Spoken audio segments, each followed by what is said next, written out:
Hello everyone, my name is Arnav, I'm 15 years old, and I'm really interested in machine learning, specifically reinforcement learning.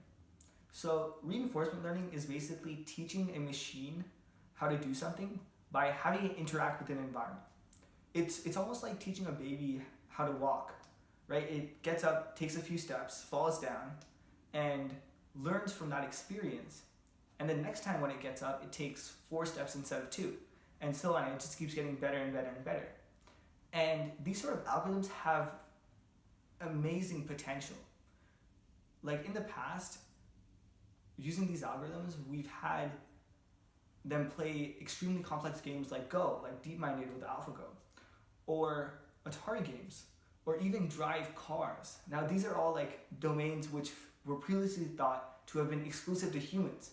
But now we find that with reinforcement learning, even machines are able to do these complex tasks. So I want to learn more about this domain, and I made an algorithm which could play OpenAI's taxi game. It's fairly simple, so if I run the code, you can see that each of these locations are pickup or drop-off locations. And this block over here that's moving around, that's the taxi itself. So basically the taxi has to go to the blue location and pick up the passenger and drop them off at the red. So as you can see over here, the algorithm has found the optimal policy, and it's basically taking the shortest path to get to the drop off or pickup location. And in this game, the agent gets a -1 reward for every time step, so every time it moves, and it gets a +20 reward whenever it completes a successful drop off. There's also negative rewards for if it hits a wall or if it makes an illegal drop off or pickup. So let's look at the code now. Basically, I started off and imported some libraries. So here I used Gym for the taxi environment, NumPy for arrays, and random. So first of all, I initialized the environment. The action size is basically the number of actions that the agent can take. So in this case, there are 6 possible actions: up, down, left, right, or pick up and drop off. And the state size is the amount of states. So this basically means that over here, basically every position that the taxi can be in is a different state. So this is a state, this is another state, another state. And then we first initialize a Q table. So basically we'll be using our Q table to track what the optimal action is. So basically this would involve the rows would be a certain state and the columns would be actions.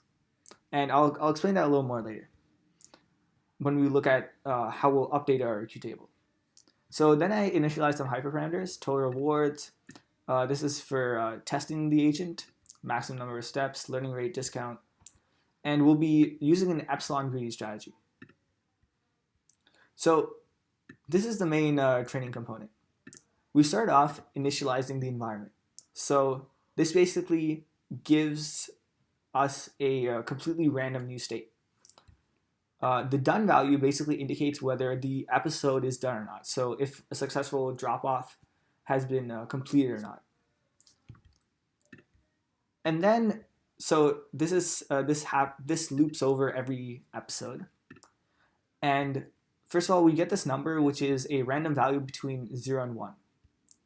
So if this random value is more than the epsilon, then we'll be greedy and we'll take the argmax of the qubit table at a certain state. So this will basically take the action which has the highest value, or basically the best action, or what the algorithm thinks the best action is at that moment. So otherwise, it'll just randomly sample an action from the action space. So once it has its action, it'll give this to the environment, and the environment will return a new state reward, whether a successful drop-off has been complete or not. So this is just a Boolean true or false, and some info. And then we can update our Q table accordingly. So in reinforcement learning, there's a very popular algorithm called the Bellman Equation. Here it is over here. So as you can see, we'll basically take our state in action and update it.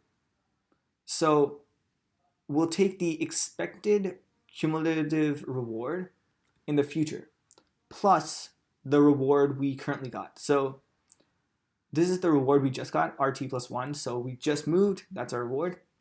And then our discounted future reward for a certain state in action. So there are many ways to implement this algorithm.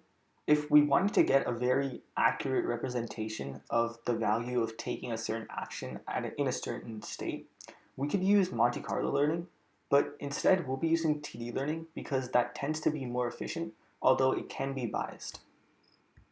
So here, as you can see, we take our new Q values are going to be equal to our old Q value plus a learning rate multiplied by the reward. So this is the reward that we just got, so our immediate reward, plus a discount factor multiplied by the value of the next state and action minus our current value. So what this basically means is that we're taking the difference between what we thought our Q value was and the immediate reward we got plus the value of the next state and its optimal action. So let's say we took a step, we moved from here to here, and now the new value for this position is going to be the immediate reward we got. So that would be -1. And the value of this current state. So in this way, we'll build up our Q table. And afterwards, we'll update our new state, our state to be the new state. And if done returns true, so basically the episode is finished, then we'll break the loop. And this is a way we'll update our epsilon. And then finally, we'll update our, we'll take all of our Q table and put it into a .txt file. And then if we want to run it, we can do a similar thing, load up our table, have the some hyperparameters, and run it. So here we've reset the environment, whether done is true or false, and the total rewards. So now if we run our algorithm, we can see that it got an average reward of 8.49 for every episode, which is pretty decent. Thank you guys for watching. You can connect with me on LinkedIn, and I'm also working on a deep Q learning algorithm to play Atari Space Invaders. So watch out for that.